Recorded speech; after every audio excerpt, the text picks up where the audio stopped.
뉴스를 짚어보고 대안을 제시합니다. 새로 고침 대한민국.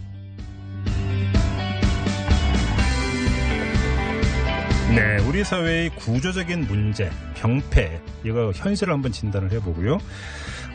대안 한번 모색해보는 시간입니다. 새로 고침 대한민국인데요. 그 주인공 두 분 소개해드리겠습니다. 노영희 변호사 모셨고요. 어서 오십시오. 네, 똑똑하고 개념 있는 애청자가 되고 싶다면 새로 고침 대한민국을 들으세요. 노영희 변호사입니다. 이제 이게 완전 레파토리가 됐습니다. 자, 오창익 인권연대 사무국장님. 신경림 선생씨인데요. 바람이 맵찰수록 숨결은 더욱 따뜻해집니다. 우리 사회를 보다 따뜻하게 만드는 새로 고침 대한민국 인권연대에서 일하는 오창익입니다. 부담되는데 갑자기 신경림 시인의 어떤 시까지 이렇게 인용하시면 고구절밖에 모릅니다. 네, 추우니까. 아무튼 노력은 가상하십니다. 네.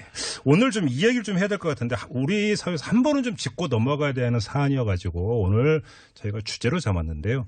탈북민들 이야기입니다. 북한이 싫어서 한국 사회에 와서 정착하고 살고 계신 탈북민들 이야기가 아닙니다. 나 북으로 돌아갈래 하는 그런 분들이 몇 분 계십니다.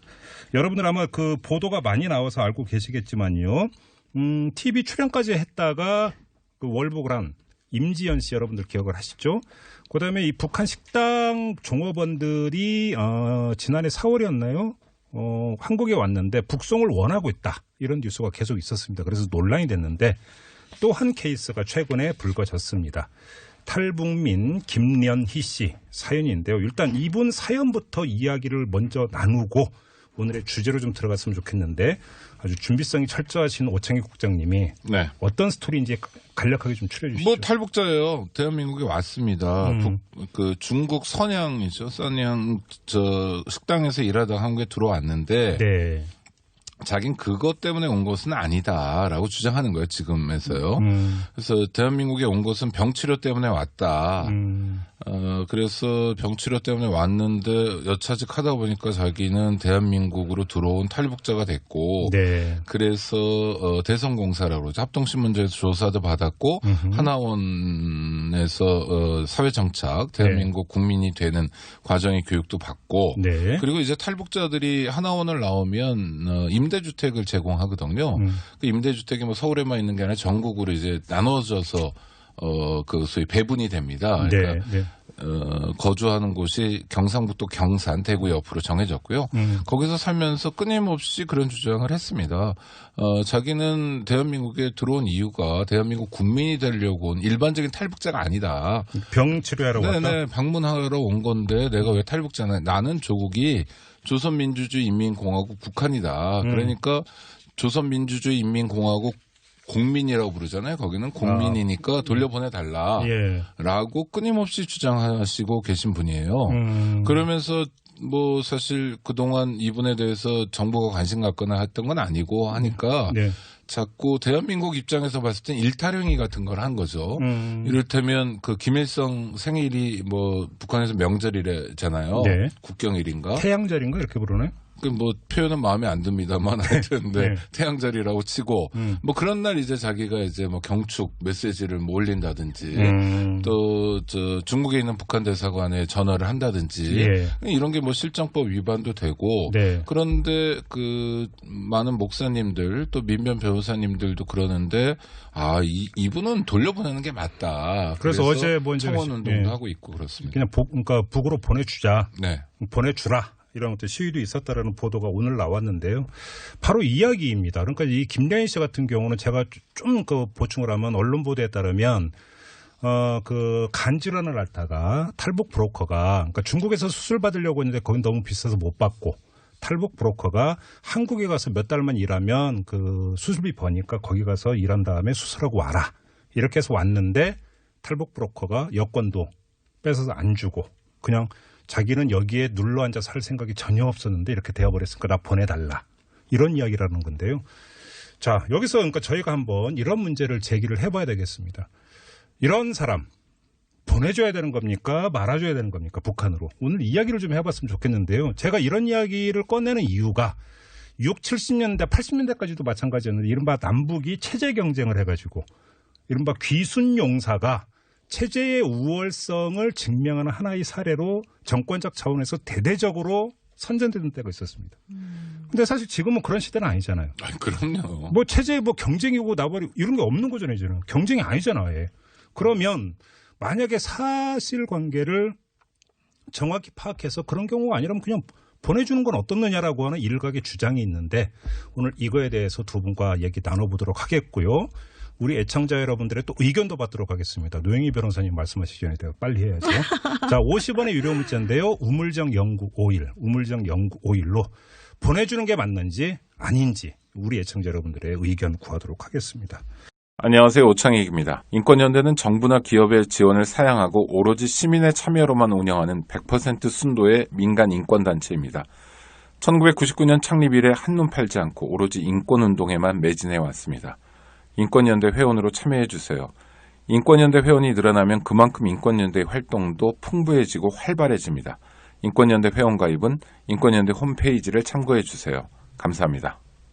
자, 뭐 조금 전에 이제 스토리를 오창익 국장님이 말씀을 해주셨으니까 노영희 변호사님, 네네. 이분의 주장이 그냥 맞다고 치고요. 네. 가정을 하고 그냥 보내주는 게 맞다고 생각하십니까? 어떻게 생각하십니까? 네, 저는 보내주는 게 맞다고 생각하고 네. 이렇게 이 체제가 자기는 싫다고 주장하고 있는 그런 사람을 굳이 우리나라에서 계속해서 그 밖에 못 나가게 하면서. 예. 무엇을 위해서 그런 걸 하는지 좀 생각해 봐야 될 것 같고요. 예. 우리 세금이 그런 식으로 이상한 곳에 쓰이는 것 자체가 싫습니다, 저는. 예. 그러니까 한마디로 그러면 그 계속 그 붙들고 있을 이유가 없다는 거죠. 쓸 이게 없다. 예. 우리 입장에서도. 네. 자, 오창익 국장님, 그러면 왜 안 보내주는 겁니까? 이것에 대해서 어떤 원칙을 정확히 정한 것 같지는 않아요. 정부가? 네, 박근혜 정권, 문재인 정부 좀 다른 것 같기도 하고. 예. 하여튼 잘 모르겠습니다. 근데 탈북자에 대한 선의가 필요한데, 예전 같은 이념형 탈북자는 별로 없습니다. 그렇죠. 네, 네. 생계형, 생활형 탈북자가 많고, 저도 2000년대 초반부터 탈북자들이 대한민국으로 들어오시게 하는 일을 많이 했습니다. 한 120명 정도 제가 그래요? 모시고 들어와서 네.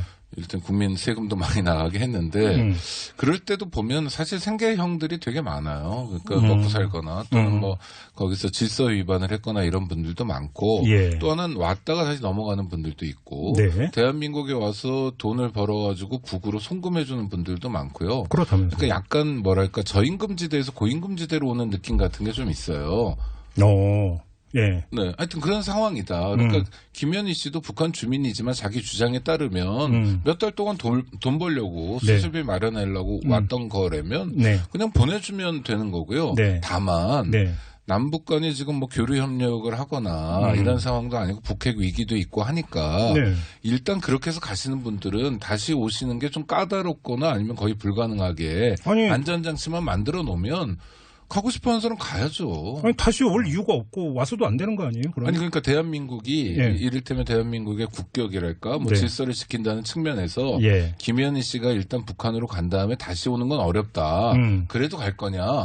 뭐 김현희 씨는 그래도 가겠다고 하겠죠. 네. 그러면 보내주면 된다는 거죠. 그러니까 우리가 뭐 굳이 데리고 있을 이유가 전혀 없고요. 예. 김현희 씨를 통해서 우리가 체제의 우월성을 자랑할 것도 아니고 오히려 체제의 부담만 됩니다. 그러니까요. 대한민국 거주 이전의 자유가 있는데 탈북자라고 해서 이미 대한민국 국민이 된 자를 언제까지 그렇게 붙들고 사실상 억류하고 있을 거냐 하는 고민이. 자, 여기서 그럼 하나 점검을 해야 될 게 탈북민이 그러니까 뭐 중국이나 다른 제3국을 거쳐서 한국에 들어올 때 조사를 받잖아요. 네. 그러니까 이분이 어떤 이유로 탈북을 했고 정말로 한국에 정착하려고 하는 의지를 갖고 있는 건 이런 거 조사하잖아요. 하죠. 여기서 걸러야 되는 거잖아요, 사실은. 아니 그러니까 그 대성공사라고 뭐 두 군데 있는데 서울에도 있고 저 시흥에도 있는데 네. 서울시 공무원 그 유우성 간첩 사건 조작할 때도 그랬는데 예. 이 국가정보원 직원들이 정말 해야 될 일은 별로 안 하고 그 걸르는 걸 잘 못하고 있다라는 생각이 많이 들어요. 네. 아니 그래서 지금 뭐 탈북자 숫자가 중요한 것도 아니고 우리 입장에서 예. 그리고 그냥 평범한 시민이잖아요. 북한의 국민이고 네. 이분이 뭐 고위직을 했던 분도 아니고 북한의 기밀을 가져올 분도 아니고 북한 기밀이 별로 궁금하지도 않을 정도로 사실 우리가 북한에 대해서 좀 민족이 화해와 협력을 해야 된다는 측면에서 미안하지만 네. 약간 북한이 냉소 대상이고 이런 거 아닙니까 지금 좀 네. 이해할 수 없고 3대 세습만이 아니라 그런 상황에서 왜 자꾸 이걸 가지고 우리 사회에서 문제를 일으키는지 네. 국가정보원이 결자 해제 자세로 결단을 하고 그리고 정부 차원에서 송환을 했으면 좋겠어요. 가고 싶은 사람 보내자. 8913님이 문자 주셨는데 정보당국에서 탈북민들 조사를 제대로 하지 않고 숫자 늘리기에 급급했군요라고 이렇게 문자 주셨고요. 1057님은 단순 선택에 대한 문제라고 생각하지 않습니다. 만약 간첩이라면 누가 책임을 질 수 있을 거냐. 바로 이 문제를 제기를 하고요. 그리고 자국민이 북한 가고 싶다면 보내줄 거냐. 또 이 문제도 제기를 하면서 아주 진지하게 고민해봐야 할 문제입니다라고 다른 각도로 또 제기를 해 주셨습니다. 이 점은 어떻게 보십니까, 노영희 변호사님?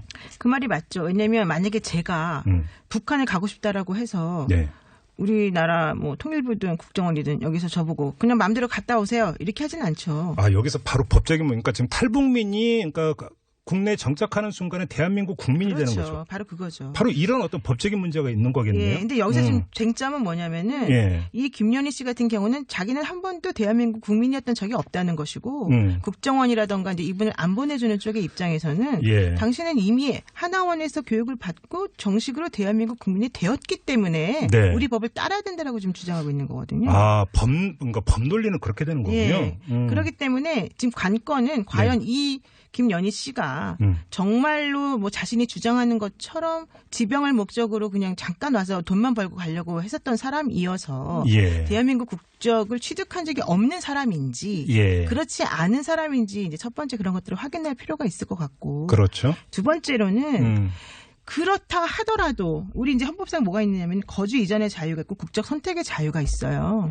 네, 헌법상의 그런 기본적인 권리거든요. 그런데 그런 헌법상의 기본적인 권리라 하더라도 이제 다른 여러 가지 기타 사정을 고려해서 제한될 수 있다라고 하는 게 또 헌법재판소의 결정이란 말이죠. 그래서 이제 그런 것들에 비추어 보았을 때 그럼 이 사람이 간다라고 날 보내달라고 말을 했을 때 그 사람이 원하는 거주 이전의 자유라던가 뭐 국자 선택의 자유 이런 것들이 과연 다른 종류의 그 뭐 우리나라 국민을 위한 이득이나 이런 것들하고 비교 형량해서 더 떨어지는 권리인 것인지 이런 것들도 같이 논의를 해봐야 되는 게 아닌가. 지금 노영희 변호사님이 중요한 점을 짚어주셨는데 자 국내에 정착하는 순간에 대한민국 국민이 됐는데 그러면 대한민국 국민이 다 북한 관련되고 다 보내줄 거냐?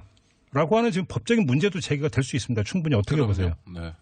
아니, 당연한 얘기인데 이제 대성공사 그 합동신문조를 거치고 하나원을 거치는 동안 사실상 신체의 자유가 제한됩니다. 통신의 자유도 제한되고 그 안에서는 감금된 상태이기 때문에 그 사람의 자의, 그 사람의 본뜻이 뭔지를 확인하기는 어렵다는 게 있고요. 일종의 하나의 절차처럼 이렇게 진행되는 측면이 있습니다. 간첩이면 어떡하냐라고 하는데 간첩을 보내준 사례도 여럿 있습니다. 우리 사회에서는 뭐 비전형 장기수라고 불렀지만 비전형 장기수 송환할 때 실제 그 북한에서 직접 파견한 직파 간첩도 있었거든요. 그 뭐 30년, 40년 굉장히 뭐 오랜 세월 동안 벌을 받았고 그 다음에 남북이 이제 화해 협력으로 나가는 과정에 송환했습니다. 그걸 북한이 체제 선전에 이용해요. 알고 있습니다. 근데 대한민국의 품격은 그런 걸 체제 선전에 이용한다는 걸 알면서도 보내는 거예요. 그게 진짜 멋있는 거 아닙니까? 까짓 이용해 봤자지 이런 거예요. 아니지. 저는 뭐냐면 대한민국이 국력으로나 인구수로나 뭐로나 남북 간의 체제 경쟁 상황이 아니고 지금 잘 도닥거리고 이제 가야 되잖아요. 이산가족 상봉도 하자. 그러니까 아주 선제적인 그 인도주의적 조치를 취할 필요가 있다는 거예요. 이를테면 국제사회에서 볼 때 바람직해 보이는 어떤 여성이 자기 고향은 북한이고 자기 남편이 있고 자식이 있고 자기는 뭐 북한 국민이다 하고 계속 그 문제를 일으키는 거죠. 대한민국 입장에선. 그러면서 가겠다고 할 때 적극적으로 보내줌으로써 또 이걸 가지고 뭘 할 수 있습니까? 그러면 김연희 씨만 이산가족 상봉을 하느냐. 지금 연세 많이 드신 이산가족들이 얼마나 많은데 하면서 설부터라도 이산가족 상봉에 물꼬를 튼다든지 뭐 이렇게 활용할 수도 있는 거라고 봐요. 이 여자분은 사실은 이제 북한에 남편도 있고 자식도 있는데 나를 좀 보내달라 이런 얘기거든요. 그렇죠. 근데 만약에 정말로 북한에 자식도 있고 가족이 있어서 꼭 가고 싶은데 우리나라 사람이 가지 말아라. 너 가면 죽음을 당할 게 뻔하니까 가지 말아라라고 한다면 과연 그것이 옳은 것인지 제가 잘 납득이 안 가는데 예. 만약에 제가 이분이라면 그냥 중국 대사관을 들어가서 난민지위 신청을 조금 한번 해보고 싶을 것 같아요. 했었습니다. 근데 어떻게 된 거예요? 베트남 대사관에 갔는데 그런 데 가면 안 돼. 좀 센 나라를 가야죠. 그러니까 왜 우리한테 오셨냐고요. 그러니까 베트남 같은 데 가면은 네. 보호를 안 해주니까. 그러니까 어서 오십시오는 안 했군요. 그러니까 네. 어떻게 됐어요? 그래서 아니 그래서 내보내준 거죠. 인도를 해준 거죠. 그렇죠. 간 거죠. 그냥. 그냥 나가주세요. 네, 된 거예요? 네. 보호를 안 해주고 이제 그 사람을 내보낸 건데 네. 어쨌든 간에 본인이 정말로 그런 마음이 있다라고 한다면 베트남 대사관에 왜 갑니까? 중국 대사관 가던가 미국 대사관에 가야죠. 중국 대사관에서 보호해 줄까요? 오늘 보니까 뭐 기자들도 때리고 그런 나라인데. 네. 그거 별개입니다. 근데 지금 얘기를 나누다 보니까 아까 왜 그러면 그 국내 입국 과정에서 하나원에서 이게 제대로 걸러지지 않았는가라고 하는 문제를 제가 제기를 했는데 그렇죠. 이런 추정이 가능해지는 것 같은데 자, 이 사람이 한국에 들어온 이유가 탈북 브로커로부터 대한민국에 가서 몇 달만 일하면 치료비를 벌어서 수술받고 완쾌가 된다라는 이야기를 듣고 들어왔다고 하니까 일단은 국내에 몇 달은 있어야 되니까. 그렇죠. 그러니까 거짓으로 진술했을 가능성이 있는 것 아닙니까? 그렇죠. 아니 그것에 대해서 거짓말하는 사람들 많아요. 그러니까요. 네. 자, 그러면 그러면 이 문제는 그러면 다 면책이 되는 것이냐는 문제가 또 제기가 되잖아요. 그러니까요. 국가정보원의 개혁을 위해서 뭐 태스크포스 팀도 만들고 하는데 이런 문제도 다뤄봐야 되는 거죠. 네. 그다음에 이거 말고 또 문제가 되는 게 그 북한 식당 여종업원 같은 경우도. 네. 그게 하필이면 그 지난 총선 직전에 들어오잖아요. 그때 좀 여러 가지 논란이 좀 있었습니다. 우리가 사실 그런 추억이 좀 있지 않습니까? 87년 대선 때 뭐 칼 858기 폭파범이라는 김현희 씨가 들어온다든지 뭐 이런 것들. 또 그게 사실 나중에 보니까 다 국정원 안기부에서 날짜를 맞춘 거고 그 기획 탈북인 거죠. 기획 탈북 의혹이 아니라 진짜 기획 탈북 수준으로 진행된 건데 그러면서 인도주의적 관점에서 아주 원칙적으로 탈북자 문제를 본 게 아니라 국내 정치에 이용하거나 했던 모습들이 계속 있었다는 거예요. 그러니까 전 국가정보원이 이런 면에서 국민적 신뢰를 갖기에 참 부족함이 많았다. 부실조사였다? 그렇죠. 그러니까 저는 아까 결제 해지란 말씀을 드렸는데 결제 해지 차원에서 국가정보원에서 그동안 어떤 일이 있었는지 밝히고 그다음에 이 문제를 주도적으로 해결했으면 하는 바람이 있어요. 그런데 제가 하나만 말씀드리면요. 제가 맡았던 사건 중에 그 북한 주민이 우리 그 피고인이었던 사건이 하나가 있었어요. 그 여자분이었거든요. 그분도. 근데 그분이 이제 북한에서 넘어오셔가지고 하나원에서 물론 당연히 교육을 받으시고 정착을 했는데 너무 먹고 살기가 힘든 거예요. 이 우리나라 정착을 한 후에도 정착금을 조금 받았겠죠. 받았지만 영구적으로 이것들을 해결하기가 곤란한 상황이었기 때문에 많이 힘들어하면서 그 북한으로 돌아가고 싶다라는 말을 종종 했어요. 그분이. 그러니까 처음에는 환상을 갖고 왔는데. 그렇죠. 그러니까 체제가 안 맞는 거죠. 와서 보니까 여기 나 잘못 왔네. 이 길이 아닌 게 왜 이렇게 돼? 변심이죠, 그런 변심. 이것도 또 따져봐야 되는 문제가 되는 건데. 그 전에 지금 애청자분들 김종성님이 중요한 문제를 제기를 해주셨는데 이건 사실 탈북 브로커의 문제가 본질입니다. 많은 탈북자들이 브로커의 돈벌이 수단이 되어서는 안 됩니다. 그러니까 탈북 브로커에 속아서 들어오는 경우를 지금 제기를 해주신 것 같아요. 맞습니다. 아니 그러니까 그 고리를 찾아내는 건 너무 쉬워요. 왜냐하면 탈북 브로커가 공짜로 일을 해주는 게 아니라 들어간 다음에 정착금을 그래서 뭐 나눠서 주기도 하고 뭐 여러 가지 안전장치를 하는데 하여튼 금품이 들어가고 있거든요. 그러니까 수사기관에서 의지만 가지면 탈북 브로커들 얼마든지 검거할 수 있고요. 또 탈북 브로커들도요. 중국 등지에서 활동하는 분들이 겉으로는 무슨 뭐 인권이라고 하는 분들도 있고 무슨 교회 쪽 목사라고 하는 분들도 있고 그래요. 그리고 또 하나는 탈북자들 중에서 선배 탈북자가 이제 브로커 노릇을 하고 있기도 하고 이런 거죠. 그 아들이 탈북을 했어요. 그러니까 여기 기반을 잡아요. 기반을 못 잡으면 다시 북한 가고 싶다 이런 거고요. 기반을 잡아요. 식당도 해요. 이런 식으로 되면 북에 있는 뭐 자식이라든지 어머니라든지 가족을 모셔오고 싶은 거죠. 이럴 때 이제 브로커들이 활동하고요. 브로커들의 활약이 뭐 대단합니다. 브로커들이 긍정적인 역할도 해요. 지금 근데 이건 조금 전에 노영희 변호사께서 제기한 문제하고 연결이 되는 게 브로커에 속아가지고 한국에 가 뭔가 되게 좋을 줄 알고 들어왔는데 와서 보니까 아니더라. 그래서 변심을 하는 경우 이게 좀 종합이 될 수도 있는 것 아닙니까? 이런 경우는 어떻게 봐야 되는 겁니까 그러면? 아니 그러니까 변심까지는 사실 우리가 그 마음이 또 바뀔지도 모르니까 변심까지 우리가 챙겨주긴 어려운데 그러니까 탈북하시는 분들도 이제는 뭐 정보가 많이 가서 그 90년대, 2000년대와 달리 지금은 북한 주민들도 대한민국에 대한 환상을 아주 많이 갖고 있지는 않아요. 네네네. 그러니까 않다고 해요. 제가 안 가봤으니까 무슨 얘기냐면 그 경쟁이 좀 치열하다든지 그러니까 화려함도 있지만 북한에서 평생 살았던 사람이 와서 살기가 굉장히 어려운 측면도 있고요. 예. 실제로 김대중 대통령 초기에 2000년쯤이군, 99년에 그 탈북자들 대상으로 창업자금 대출을 해준 적이 있었습니다. 그때 상당한 돈이었는데 5천만 원에서 1억씩 개인당? 신용보증기금을 통해서 창업자금 대출을 해줬어요. 예. 거의 아주 낮은 이자로 했는데 그때 저도 그 탈북자들 개업식에 많이 다녔습니다. 식당들 뭐 북한 단고기집 이런데 근데 정말로 전철우 정도 빼놓고는 다 망했거든요. 무슨 얘기냐면 대한민국에서 평생 살았던 사람들도 식당 하면 망하는 게 열의 9인데 70% 그럼요. 네, 음식업 폐업 비율이 굉장히 높잖아요. 그러니까 이런 정보들도 제공되면서 요새는 조금 줄고 있는 것 같긴 한데 그런 환상 때문에 온 사람이 마음이 바뀌었다고 또 보내주고 또 마음이 바뀌면 또 오고 이런 건 아니고요. 물론 궁극적으로는 자유왕래가 되고 남북이 뭐 그런 정도까지 가야 되겠습니다만 그건 아직은 좀 미래의 일인 것 같고요. 그렇죠. 그렇죠. 네. 그러니까 여기서 결국은 제가 이 문제를 제기했던 이유가 딱 그러니까 어떤 경우 이 사람은 정말로 속아서 들어온 경우다.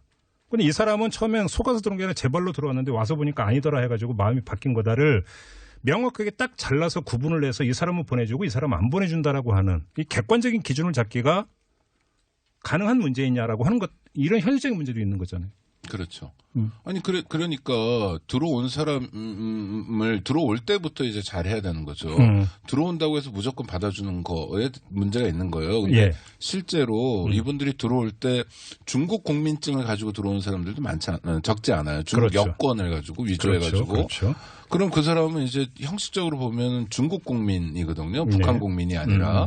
그러니까 그런 것들을 계속 점검해내야 되는데 국가정보원이 이제 자기 존재 이유를 과시하다 보면 그런 것보다는 뭐 이렇게 숫자라든지 뭐 이런 거 있잖아요. 하여튼 대한민국은 내부에서 좀 시끄러운 거 같지만 북한에서 보면 여전히 이거 어마어마한 나라야. 뭐 이런 얘기를 자꾸 하고 싶어서 정치적으로 악용해서 문제인데요. 정보기관이 자기 역할을 찾으면 이 문제도 점차 해결될 수 있을 거라고 봅니다. 그게 매우 중요한 말인데요. 저는 정말 이 국정원에서 이런 분들이 정말 진위를 가지고 온 것인지 아닌지를 판단해내는 게 그분들이 할 역할이거든요. 그렇죠. 근데 그걸 지금 제대로 하지 못하고 있다라고 하는 얘기이기 때문에 그렇죠. 그런 부분에 대해서 왜 제대로 걸러내지 못하는지를 한번 좀 확인을 좀 한번 해보고 싶고 또 하나는 그 두 번째 문제로 그때는 잘 걸렀다 하더라도 그 이후에 이제 변심을 하거나 뭔가 문제가 생겼을 때 그런 사람들이 자기 마음대로 왔다 갔다 할 수 있게끔 이 상황을 놔둘 것이냐, 또 그건 별개 문제거든요. 그렇게 하면 안 되는 거죠. 그렇죠. 우리나라의 그런 뭐 수호라든가 이런 여러 가지 이유를 해서 그렇다면 그런 경우에는 어떠한 식으로 한다라고 하는 것에 대한 대책, 또 그런 사람들이 그럼에도 불구하고 인간답게 살 수 있는 권리는 어떤 식으로 보장해줘야 한다라고 하는 기준, 이런 것들은 그럼 현재 어떻게 마련되어 있는지, 그런 것들을 한번 좀 따져봐야 되지 않을까 싶습니다. 그렇죠. 사실 여기서 파생되는 문제가 지금 노영희 변호사님 잠깐 언급을 해주셨는데 이거는 짚고만 넘어가겠는데, 예를 들어서 지금 김연희 씨 같은 경우는 나는 북한 국민이라고 주장을 하면서 북한에 대해서 여러 가지 이야기를 뭔가 올리고 하서, 그래서 경찰이 국가보안법상의 찬양 고무죄 혐의로 지금 수사를 벌이고 있다라는 뉴스도 있고요. 그다음에 또 한 가지 같은 경우는 그 국가보안법상의 그 회합통신죄라는 것도 있지 않습니까? 이게 뭐냐면 당국의 접촉 승인을 받지 않은 상태에서 북한 주민을 만나면 연락하거나 그렇죠. 하면 이게 이제 국가보안법상의 회합통신죄에 걸리게 되는데 사실은 이런 경우가 지금 계속 나타나고 있는 거잖아요. 그렇죠. 돈까지 보내고. 자, 그럼 이 문제는 어떻게 할 것이냐라고 하는 것들도 사실은 여기서 가지치게 되면서 파생되는 문제인데, 여기까지 가기에는 지금 2분밖에 안 남았기 때문에 짚기를 못하고, 다만 이런 파생되는 문제도 있다라는 점만 여기서 확인을 하도록 하고요. 분명히 오늘 하나는 좀 정리하고 넘어가야 되는 게, 사실은 출발점을 다시 돌아가서 여기서 점검을 해볼 필요가 있겠다. 무슨 얘기냐면 탈북민이라고 해서 들어와서 정말로 한국에 정착할 의지가 있는지를 조사하는 하나원에서 그 과정이 정말 이게 제대로 진행이 되고 있는가. 이 문제에 대해서 그러니까 총체적인 좀 점검이 필요하지 않는가. 이렇게 결론을 내려도 되는 거죠. 그렇죠. 그게 가장 본질적인 문제인 것 같습니다. 그리고 예전에 그 보수를 자처하는 분들이 그런 말씀 많이 하셨는데, 네. 그렇게 북한이 좀 북한으로 가라. 맞아, 그런 얘기 그렇죠. 맞아요. 뭐 전두환만 반대해도 북한으로 가라, 막 이런 얘기 했잖아요. 거기 가서 살아. 그러니까 그렇게 이 김현희 씨에 대해서도 그 얘기를 해줘야 돼요. 그렇게 북한이 좋으면 북한으로 가라. 대한민국의 자존심도 있는 거 아닙니까? 대한민국 국민 아니라고 자꾸 그러는데 뭘 데리고 있어요? 가시면 되지. 차비도 자기 돈으로 가라.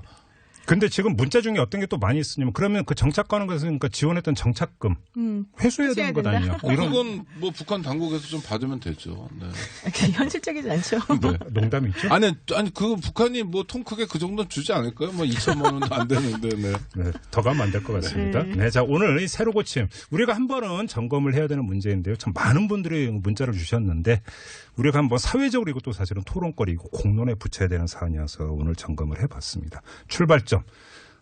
입국할 때 조사 과정부터 좀 점검을 해야 된다는데 두 분이 의견을 같이 했다는 점 확인하면서 오늘 새로 고침 마무리하겠습니다. 오창익 인권연대 사무국장 그리고 노영희 변호사 두 분과 함께했습니다. 고맙습니다. 고맙습니다. 안녕하세요. 장발장은행의 대표를 맡고 있는 홍세화입니다. 200만 원, 300만 원 벌금을 내지 못해 감옥에 갇히는 분이 매년 4만 명이 넘습니다. 장발장은행은 이분들에게 무이자 무담보로 대출을 해주고 있습니다. 장발장은행을 후원해 주시기 바랍니다. 실로 모든 게 엉망으로 치닫는 듯한 세상입니다마는 스스로 아름다워지는 데에 경연쩍어 하지 않기를 바랍니다. 고맙습니다.